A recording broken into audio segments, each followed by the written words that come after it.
Good morning, everybody. I am so exhausted. Last week was the primaries in Arizona, and they didn't have the final tallies until Monday on the majority of the races. There's a few that are going to go to runoffs. There's a few. Um, One congressional district still has the Democrat candidate still too close. I think only 67 votes separate them, so they're calling for a recount there. But the good news is here in LD9, which is where I'm running for Arizona State Representative, I got the most votes out of my uh, the other Republican who's running for the two seats, and I got more votes than Lorena Austin and Seth Blattman, and they are the radical Democrats who are currently representing LD9 here in Arizona, and it's completely against what the people of LD9 really stand for. And it's been identity politics, and it's been big money coming from out of state and funding funded their race big time in 2022 when this was a newly formed district. And Lorena Austin is a pro-Hamas child groomer. She is a self-proclaimed non-binary queer, and she has drag queen story fundraisers. She did the drag queen story down at the Capitol, down in the basement in one of the meeting rooms, against the Republican. They wouldn't have allowed it had she gone through the proper protocol to have that approved. She made it sound like it was a meeting with Planned Parenthood when in fact Planned Parenthood was there, obviously, and the drag queen who was there. So this is the type of behavior that we have. Seth Blattman got way less votes than me and the other Republican running, Kylie Barber here. And unfortunately, I think it's because Seth Blattman is Jewish and he's pro-Israel. And we all know how the Democrats feel about that. Lorena Austin is pro-Hamas, pro-Palestine. She signed a letter with the governor of Arizona, Governor Hobbs, calling for an immediate ceasefire from Israel a few months back. And this just goes to show you where the Democrats' minds are and what they support and what they want to see in representation in Arizona. Seth Blattman is obviously the better of the two Democrats in LD9. Lorena Austin is a complete mess, and she needs to be gone. She doesn't represent LD9. And so, we're going to be door knocking as we have been doing all through the primary. We are, getting our yard signs out in all of our supporters' front yards. We're going to be blanketing this district with the signs that are out there to vote for the right people. Rob Scantlebury is running for the state Senate here in LD9, and he crushed his Republican opponent, and 60-something percent to like 35 or 37%. He crushed him as he did in 2022 with his primary Republican opponent then, who was an incumbent, Tyler Pace, and he was terrible. And so Rob's got great numbers, and if you add the two of his and the other Republican who is running here in LD9, if you add their votes together and everybody votes for Rob, we stand a huge chance of taking LD9 back, all three seats, because the votes that Kylie and I got were more than what Lorena and Seth got. So pray. If you can donate to my campaign, Mendoza4Arizona.com. It's all spelled out. Please go and donate. I know several of my people who watch this regularly, Laura Berstuto down in Tucson, she's an angel grandmother. Thank you for your reoccurring donations monthly, Laura. I truly, truly appreciate it. I know there's hard times, and I've got Walter West in Texas who's doing a reoccurring donation every month also. And every little bit helps. If it's $20 or $25 or anything, $50, $100, everything helps, because mail outs cost money. I ordered 15, I think it was 5,000 palm cards that I handed out. I mean, I've only got about 1,500 of them left that I handed out through the primary door knocking.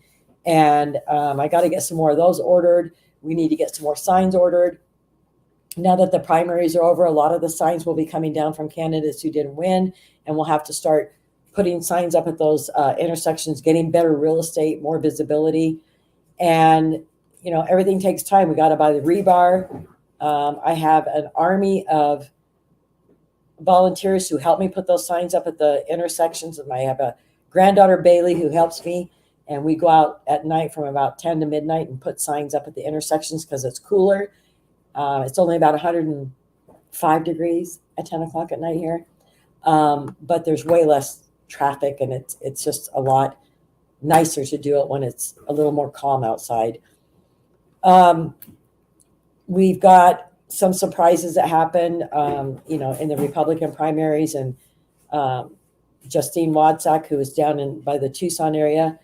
Last I looked, she was below what her Republican opponent was doing, and Justine has been a legislator, a senator here in Arizona, and it's going to be very sad if she gets voted out.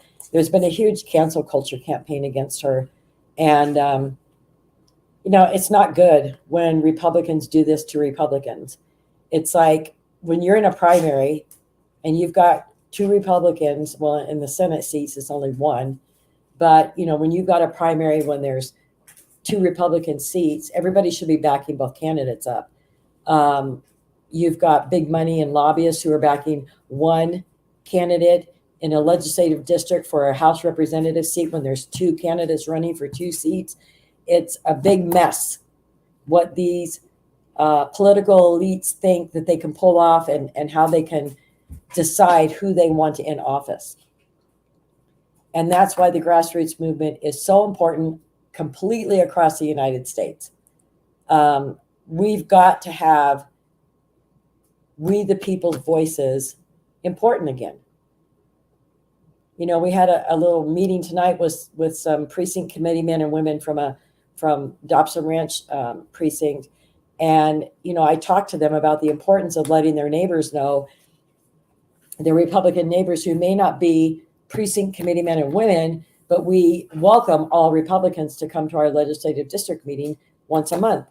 And it runs about 2 hours. We have a lot of candidates there who speak. This coming month, it's the last Thursday of the month, we're going to have the two mayor candidates who are going to be in a runoff. And,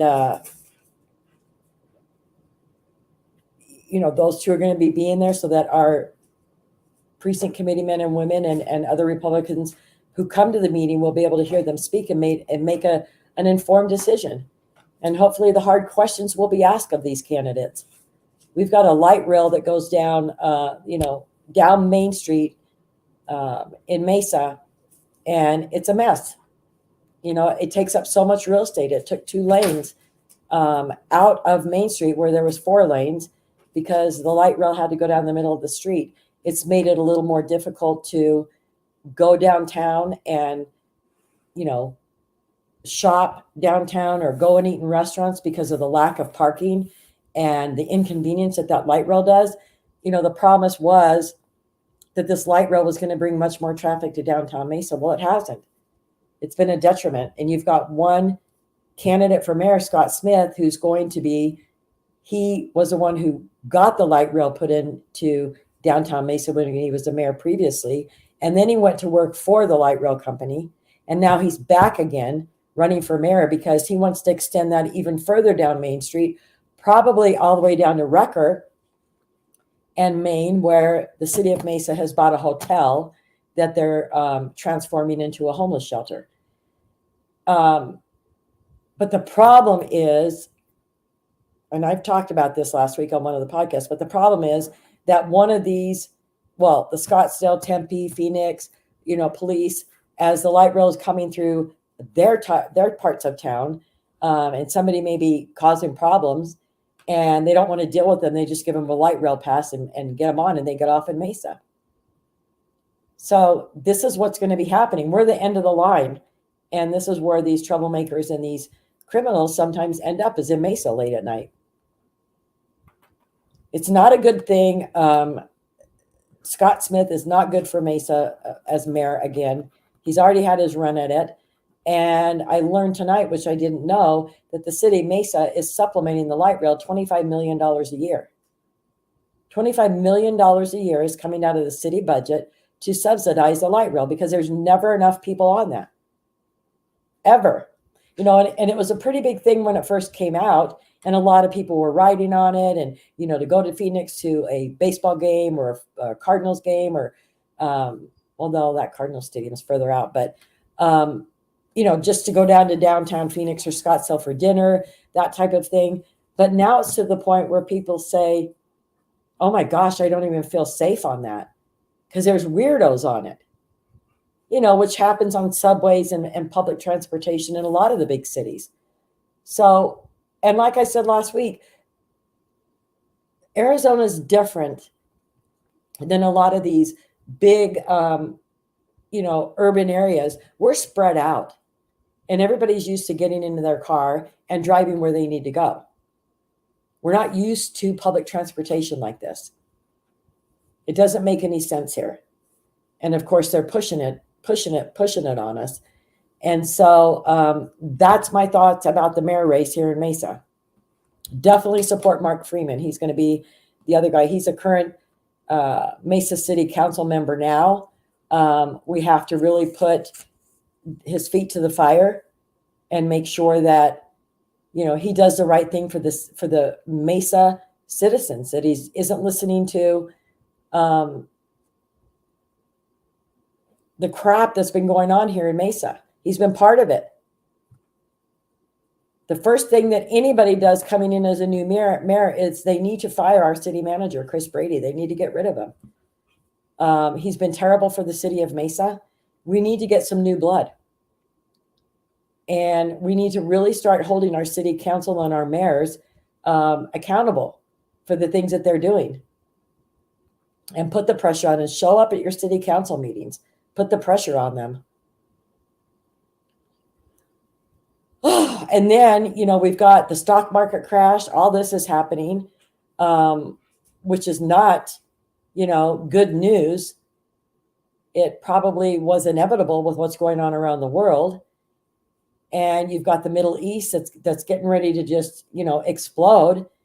And, the U.S. has just sent over 4,000 troops over there. We had some of our service members injured when, they bombed one of the U.S. base there in Iraq, and injured, I think, 7 or 14 of our service members. And so the U.S. is now pledging retaliation for that. And so we're sending all kinds of naval ships over there, and bombs and all kinds of stuff is going over there. And it's really kind of a scary world that we live in. And then you have to stop and look at who's in charge right now.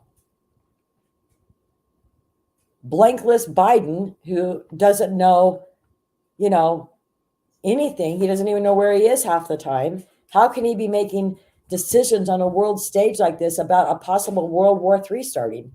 Honestly. And then you've got Kamala, who she knows nothing about international dealings. And I'm sure all of you have seen these videos out about her when she's asked about the cloud, Apple Cloud, her explanation of that. And when she was asked the other day at a news conference, what's she going to do about inflation? And she doesn't have the answer. She's clueless, folks.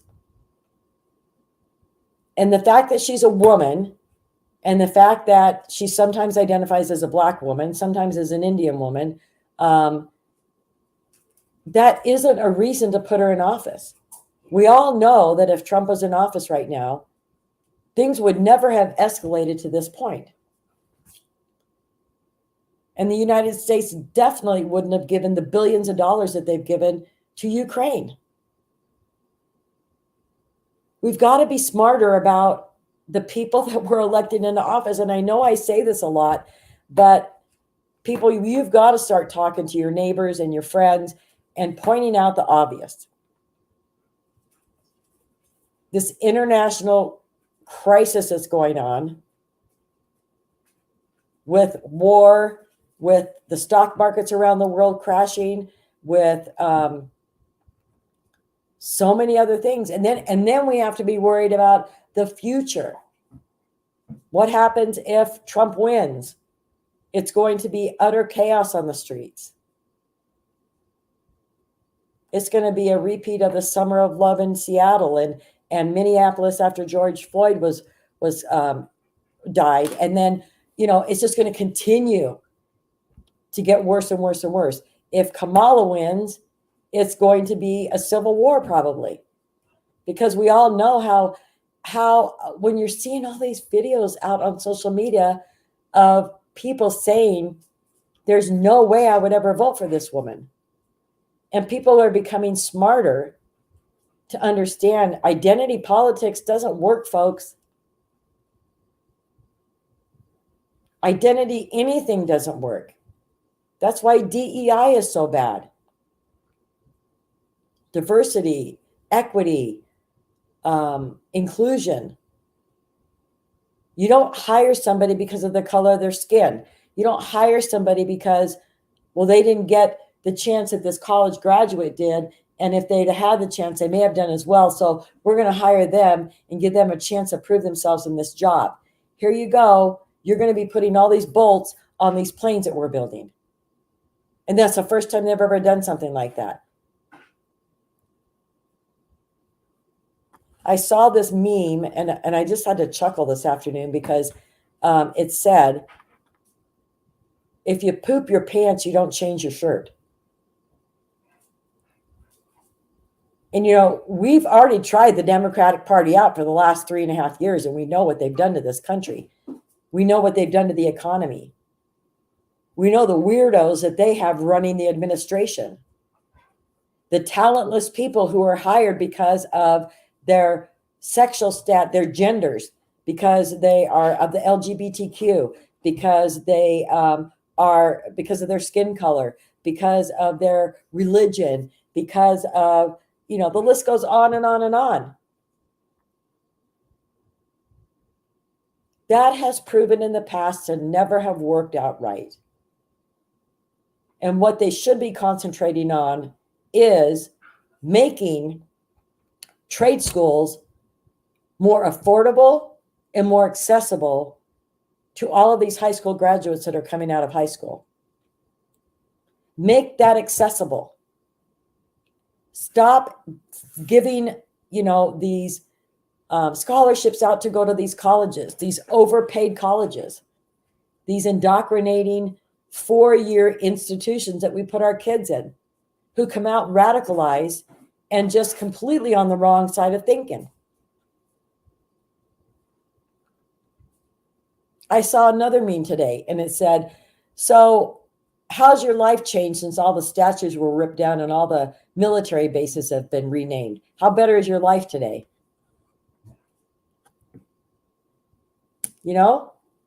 These things just don't work. And you've got Kamala doing all of this. Here's Bella. She had to put her ball in the trash can. You've got Kamala, the team is, of course, going on the internet and wiping out anything and everything that they possibly can about Kamala's past. And, thank goodness we've got the Republicans who are rushing just as fast to capture them all before it's all erased. And I don't know if any of you saw the rally that Trump had done. I think it was in Atlanta. And he had that young woman who he had met in, I think it was Chick-fil-A, had met her, and she was speaking there. And she said, I wonder how Willie Brown's wife feels about, Kamala wrecking their marriage. These Democrats don't care about family values. Kamala's husband had, when he was married to his first wife, had an affair with the nanny of his children and got her pregnant. Of course, she had an abortion. So neither of them have been faithful. Those are the values that America is missing out on. A man and a woman being married and having children and having a lifelong union, and the love, the masculine father, the feminine woman, who's raising these kids, you know. And of course, in today's economy, both parents have to work in order to make ends meet, right? I want to show you something. My sister sent me a bunch of texts, and I want to show you this one because it's pretty interesting. Let me see.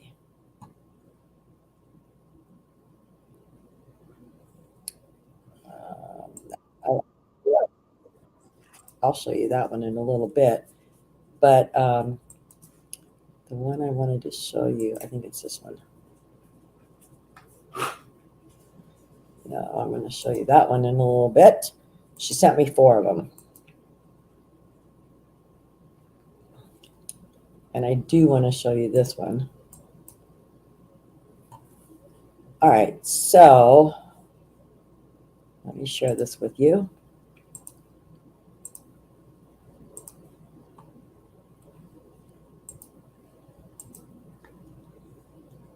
You got to listen to this. The comment says, how bad is Kamala Harris? She makes AOC sound like an absolute genius.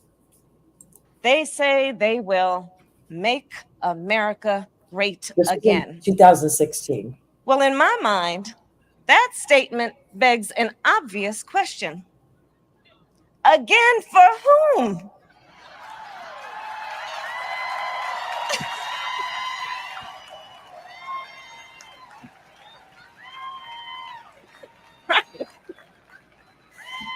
Can someone tell me exactly which part of the past they want to bring back? Now, can you imagine her with that cackling, stupid, flippant attitude she has, meeting with world leaders about something like what's happening in the Middle East right now? Can you even imagine? I can't. It is kind of an interesting thing. Like, now, this is AOC in 2018. When Donald Trump tapped into this idea of make America great again, there was times of economic opportunity. It sounds like so controversial to say, but I think it is important that we do look back at times of great social and economic mobility. That was a time when Americans could afford a home. That was a time when people could afford to have a spouse raise their children and the other spouse help make ends meet. We had a point in our country, a point of actually very great social and economic mobility. So did you ever think you'd see the day when AOC sounded intelligent? But, you know, she's right. And that was 2018. I mean, her statement right there makes even more sense today because the dream of owning a home is lost. If you don't own a home now and you're looking to be in the home market and buy something, number one, the interest rates are so high, you're not going to be able to afford the payment. The prices are so high. There's probably going to be a crash in the home market too. And, what are the feds going to do? What's going to happen with interest rates? I mean, there's still a million questions of what's going to be happening, right? Hold on, I want to say. All right, I want to show you a couple other things. It's kind of like we're going all around the. Here's another video of Kamala that I want to share with you, because this is the real Kamala, and this is how she is, folks.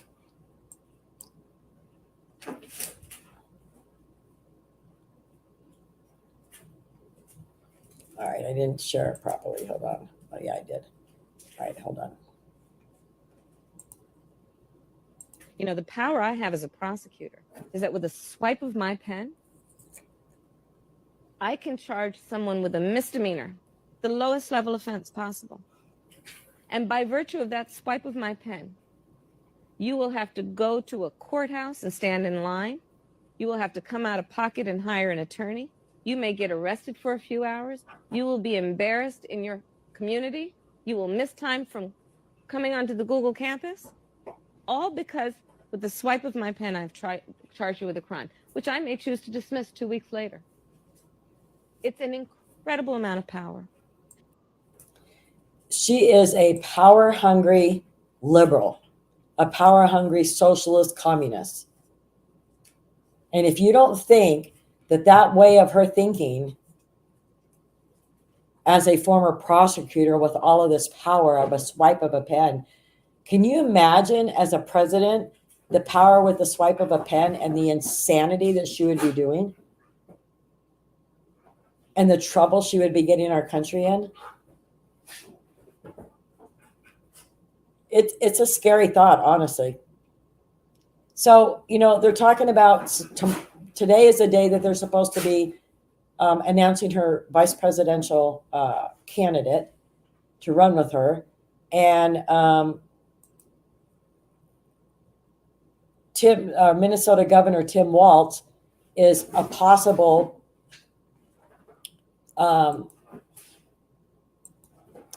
things are leaning his way, because I think Shapiro has too many skeletons in his closet, but who knows? And we can only hope that she doesn't pick Mark Kelly of Arizona. But all right, let me see. So it says here, the media buzz is rising that Kamala Harris is selecting Minnesota Governor Tim Walz as her VP choice. Who is he? He fueled the BLM riots in 2020. Rioters looted and wrecked Minneapolis. He changed the Minnesota state flag to resemble Somalia's. He killed old people with COVID nursing home scandal. Minnesota's a groomer-friendly LGBTQIA plus sanctuary state, pushes youth trans surgery, hormone therapy agenda. Soldiers accuse him of embellishing and selectively omitting facts about his military career. Fellow soldiers accuse him of quitting on them. And he got a DUI in 1995, going 96 miles an hour in a 55 speed zone. And he praises socialism. But I want to show you this. All right, ready. Whoa, wait a minute.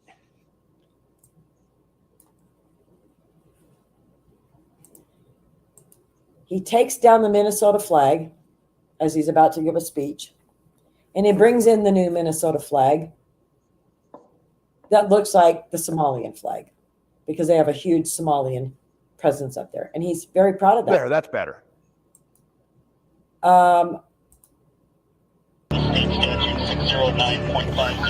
Harris sending this out on X. If you're able to chip in now to the Minnesota Freedom Fund to help post bail for those protesting on the ground in Minnesota. Thanks to Harris's promotion, the group reportedly raised $35 million in just a few weeks. Darnica Floyd, charged with second-degree murder for stabbing a friend to death. And she got out of jail, too. A twice-convicted rapist, currently charged with kidnapping and sexual assault, and he walks out, too. The Freedom Fund raked in donations when it was promoted by many, including now Vice President Kamala Harris. Sean Michael Tillman shot and killed a passenger on a train platform after reportedly being released from jail 3 weeks prior. All thanks to the Minnesota Freedom Fund. Donovan Boone was charged with breaking into the home of an ex-girlfriend and choking her. Freedom Fund bailed him out for $3,000 cash, and he hasn't shown up for court since. I often don't even look at a charge specifics when I bail someone out. The Hennepin County attorney called out the Minnesota Freedom Fund for bailing Mosley out of jail twice previously, even though he was arrested for having a gun in the courthouse. The Minnesota Freedom Fund, which pays cash bail for low-income criminals, paid Tims's entire $10,000 bail in cash. 11 days later, police found a man bleeding from the head and ears in this alley. Police were able to arrest Tims in connection to this violent assault. Howard was arrested and charged with second-degree murder. The Minnesota Freedom Fund acknowledged supporting Howard's bail. So that is what the Minnesota Freedom Fund was all about. Bailing out all these criminals up there in Minnesota. And of course, they were doing the same thing up in Seattle and Portland, bailing all those Antifa people out. Of course, a lot of those prosecutors weren't even charging them. They'd be arrested and then they'd be released the next morning. This is what America is going to turn into. And if Kamala picks him as her vice presidential candidate, folks, hang on, man, if they get into office, because I don't know how many of you are keeping track and watching what's happening in Britain, in the UK, United Kingdom.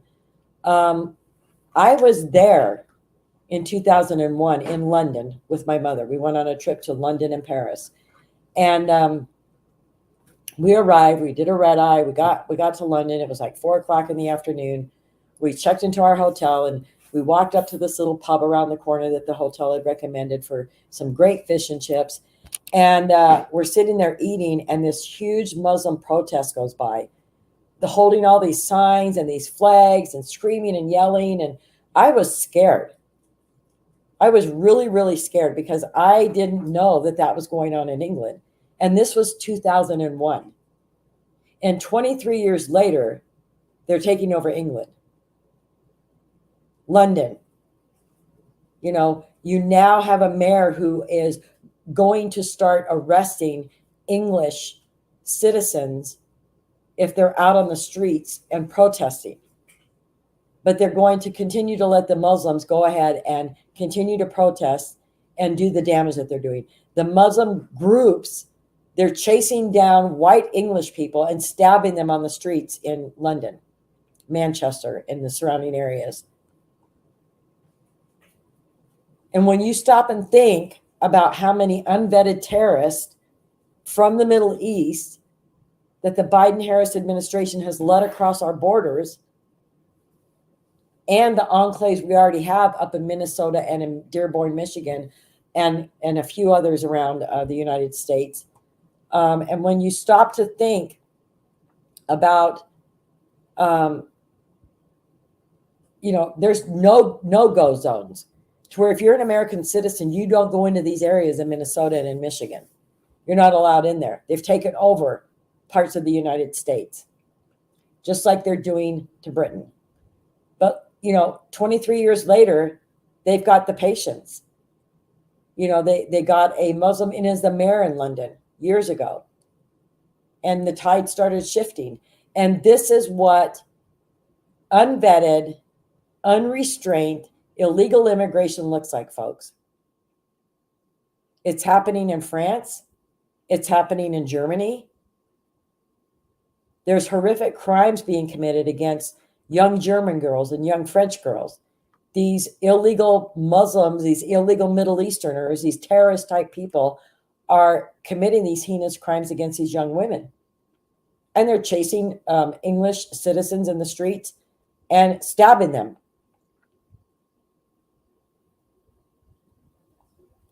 This is what Biden and Kamala have allowed. And now if you have a vice president like that from Minnesota, when he's already got that mindset and does all those kooky things, it's going to get way worse before it will ever get better. It will never get better in the United States. This will be the end if you get the Democratic Party back into the White House.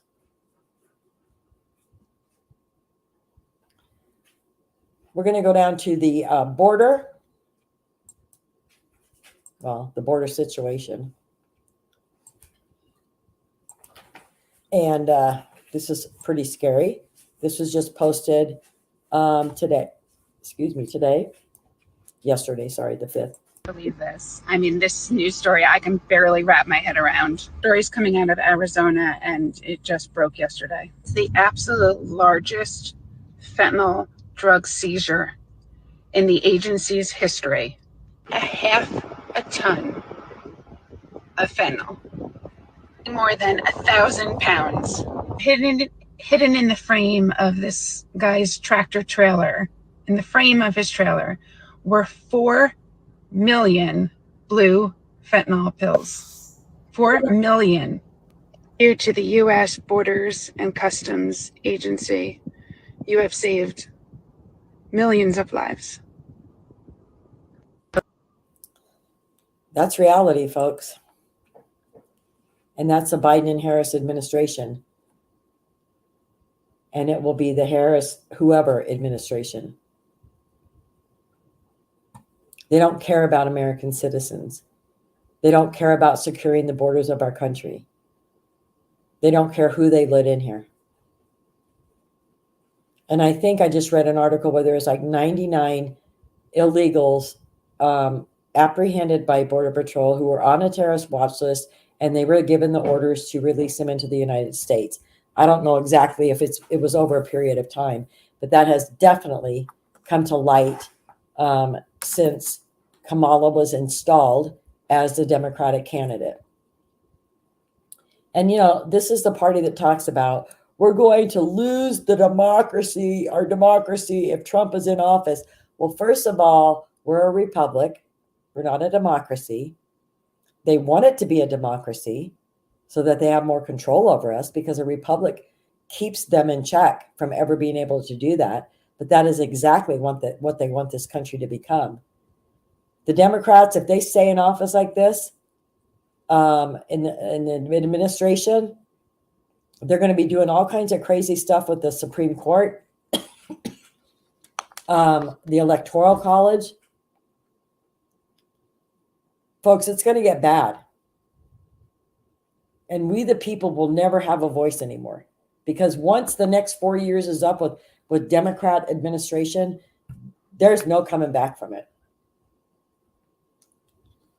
I mean, I was talking to a bunch of people at the meeting tonight, and last night, and they were saying that, how are we ever going to correct all of this?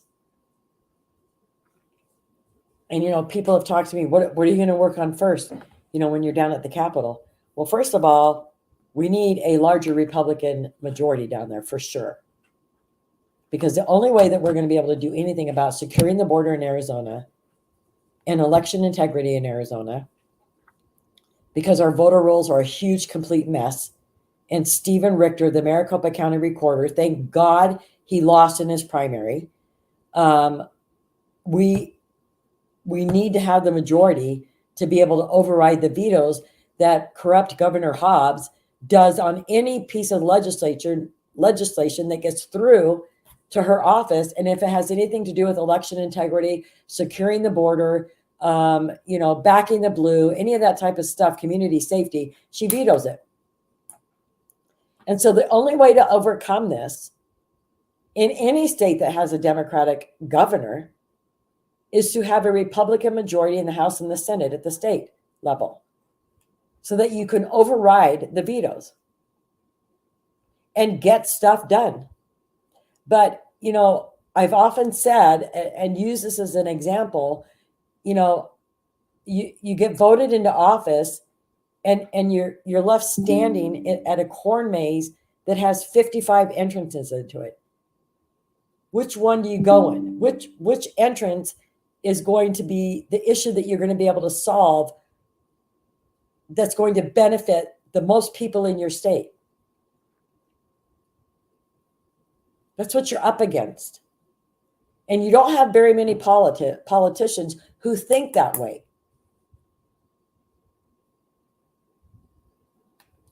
Obviously, securing the border is a big deal to me. And I've got the knowledge that I would venture to guess I've got the experience and the knowledge about the border and what can work and what can't more than anybody down at the Capitol right now. I can go there and have a conversation with these people from firsthand experience. Just like Florida Representative Kayam Michael, my fellow Angel Mom. She's a representative down in Florida. And she could speak from firsthand experience from losing her child to somebody illegally present in our country. Nobody else down there could. And I don't think there's one legislator down here in Phoenix who has lost a child at the hands of an illegal criminal. There may be one that has a family member. I can't think of one off the top of my head. There's probably some who have had family members or know somebody who's died from fentanyl overdoses. I'm sure that's more common than being killed by an illegal criminal down at the Capitol. But don't think that there aren't the same amount of Americans being killed by illegal criminals than there are by fentanyl poisonings.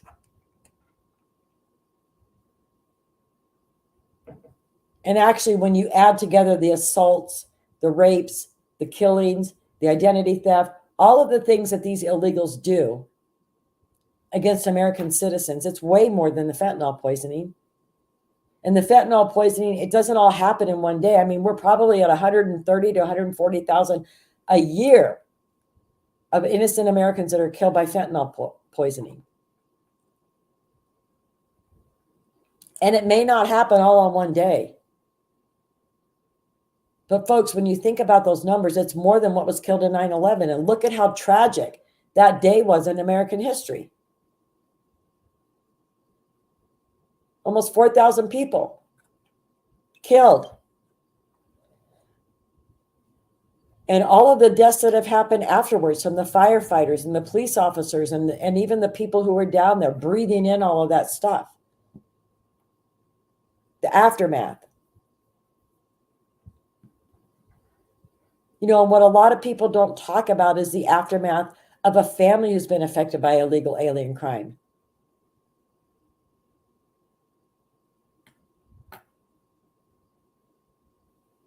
A lot of people in the families, when the loved one is gone, they turn to drugs, they turn to alcohol. Marriages break up from parents who've lost a loved one, who've lost a child, because the father and the mother handle their grief in a different way. The mother may want to speak out about it. The father wants to keep it all private, or vice versa. And there become problems. But there's issues within a family. And there's nothing to help angel families. And there's nothing to help the families who've lost a loved one to the fentanyl poisoning. There's no government help for us. There never has been, and I'm hoping that will change in the future. But look at all the help and money. Not that angel families need money, but we need help. We need resources, counseling, help with burial costs of an unexpected death like this. But look at what the illegals get handed to them as they walked over the border last week. And I don't know if any of you saw the TikTok where a bodega owner down in New York showed the receipt that an illegal left behind. She bought like $24 worth of food items, and she had like $13,000 in food stamps left on her card and over $5,000 in cash benefits that she could go and spend on whatever she wanted. It didn't have to be food. What did she do to earn that? A newly arrived illegal from some other country in this world walks across our border. What American family do you know that has a $13,000 balance on their food stamp card or $5,500 balance on their, it's not the EBT card, but in cash benefits? Who do you know who's an American citizen who has that type of thing? Nobody. What angel family has received anything from the federal government, even though it's their fault that our borders had been porous and open, and repeat illegal criminals who were deported before they faced their sentencing and before they faced their court date? Yes, that happens a lot. There's a court date set up for them, and the illegal was deported before it even happened. So they never got punished. They never had to spend a day in jail. There was no closure for the angel families. Who are these drug dealers who are putting out these pills that are poisoned with fentanyl, these Adderalls, these different pills that are out on the market? Have any of you heard of one of the people distributing that fentanyl on the streets of being charged with a crime, arrested? Anything happening to them anywhere? Hello? I haven't read one story about that. Why isn't that a top priority in communities? You know, you get these lower level drug dealers and you get them in there and you threaten them with pretty long prison sentences, and maybe you get them to start singing like a canary, like Jenna Ellis is doing against all the fake electors across the United States. You know, get to the big guys. Seal our borders. The poorest open border in southern Arizona. Over 300 miles of open porous border with strands of barbed wire. Close our border. The fentanyl won't be coming over. My gosh. The amount of the drugs that were caught in that bust here in Arizona. Yeah, just like she said, thank God the Border Patrol caught it. Because how many lives did they save with that one stop, folks? And it's only going to get worse. And you've got all these caravans forming and coming up here now because they're anticipating that Trump may be in power again and that the borders are going to be closed. And they're not going to have free access to America. America that the United Nations, that the one world order elites, the America the Great, that they're wanting to bankrupt and make us a third world country. Take everything away from us, our freedom of speech. You know, they're going to try and come after our guns. They're going to do unbelievable, evil things to the United States of America. And there's going to come a time when it's going to be a big question in everybody's mind. What are we going to do? What side are we on? The good or the evil? The good side, the God-fearing side, the side that we know the freedoms that we have here in the United States we are owed that. We are individuals who live in the freest country of the world, the United States of America, and we should be able to say what we want. We should be able to carry a gun to protect ourselves, not just from criminals, but from our government. We should have the freedom to practice any religion that we want. The list goes on and on and on. And one by one, they're trying to take everything away. And don't be fooled by a chameleon like Kamala Harris, who has always said for years and years and years, and there's all kinds of videos just circulating around of all the things that she said and done. You know, she's always been against fracking. She doesn't want, oil drilling to go on. She doesn't want us to be energy independent. She's all about abortion up to the day of birth and maybe even a day after, in the name of women's reproduction health. They're all about open borders to where any unvetted criminal from anywhere in the world can cross over and come live in your neighborhood. Because they don't care about your safety. They don't care about your life. They don't care about your well-being. The Democratic Party is a party of death. Abortions, illegal criminals, terrorists, everything that they're letting into our country, and supporting abortion the way that's all Kamala had on her social media up until the point that she was anointed the Democratic nominee. Wasn't voted in as the Democratic nominee. She was anointed. And I haven't seen one thing, well, I haven't looked that hard either, but almost every single day it seemed like she was talking about abortion. Abortion rights, abortion rights, abortion rights. Let's kill more babies. Let's kill more babies. Let's kill more babies. What's going to happen to the almost 100,000, no, I think is it 850,000 missing unaccompanied minor children? Where are they? Where are they? Why isn't somebody doing something about that? Why isn't there more investigations into those sort of things? What's happening to these children? My God, I mean, there's sometimes I lay in bed at night and I can't even let my mind go to what's happening to these children. You've heard horror stories in the congressional hearings and committee hearings that you have witnesses come in and talk about it.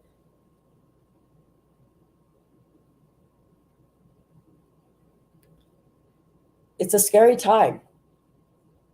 And, we just I cannot stress enough to you guys about talking to your friends and family and your neighbors about who they need to be voting for. And people need to pull their heads out of the ground and start paying attention. This class of mental ill Americans who are screaming and yelling and makes you feel like they are the majority in this country. They're not. They're not, folks. Patriotic, red-blooded Americans are the majority in this country, and we always will be. But we have to stop the flow of unvetted foreigners from invading us. We have to stop this administration. We have to stop the United Nations. And you know what? The only person who's going to do that is Donald Trump. We already know, what he wanted us out of the United Nations. He didn't want us to be a part of that. They have these world, United Nation meetings, and they make decisions. You go to their website, folks, and take a look at what the United Nations is doing.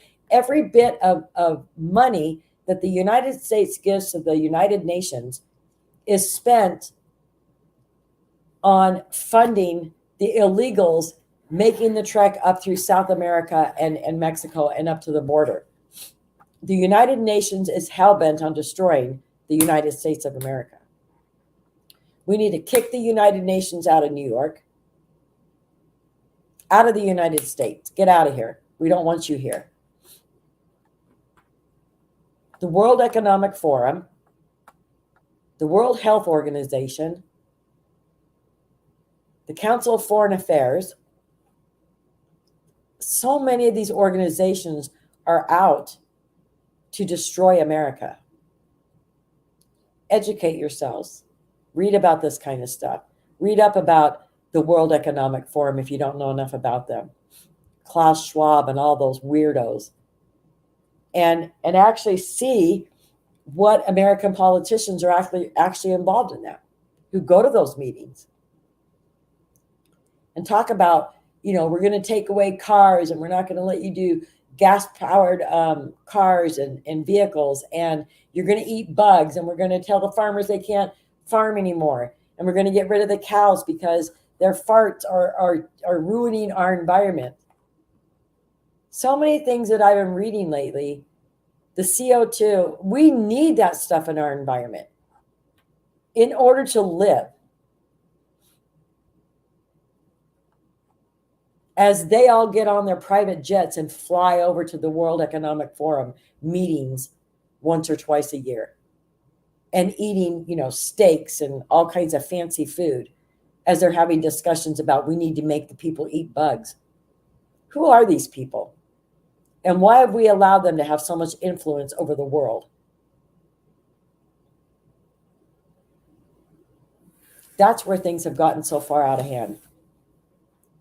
The amount of power that's been handed over to people because we've been sleeping at the wheel, because we have enough of our own personal problems that we can't spend any more time researching or paying attention to what's happening in the news, because elected officials get into office and they really don't care about having conversations with their constituents and understanding what their issues are. We need to get smarter as Americans, most definitely. I hope you have a great rest of your day. It was a pleasure being with you, and I will see you all tomorrow.